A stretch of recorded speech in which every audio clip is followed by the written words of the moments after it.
Good morning, and welcome back to Rooted Bible Study Daily Devotional.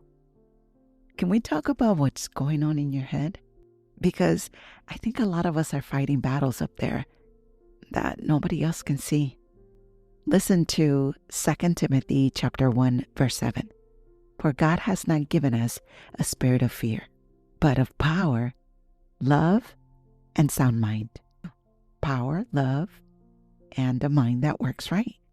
And Romans chapter 12, verse 2 remind us how that happens. Don't copy the behaviors and customs of this world, but let God transform you into a new person by changing the way you think. Changing the way you think, that's where it starts. Not your circumstances and not your mind. And 1 Peter chapter 3, verse 15 shows us what a sound mind looks like in action. Instead, you must worship Christ as Lord of your life. And if someone asks you about your hope as a believer, always be ready to explain it.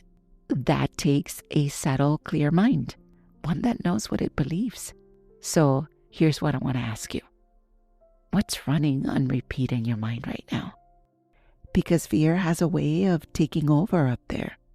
Anxious thoughts, worst case scenarios, all lies that you believe for years, and you're exhausted. Not just physically, mentally exhausted. But God didn't give you that spirit of fear. That's not from Him.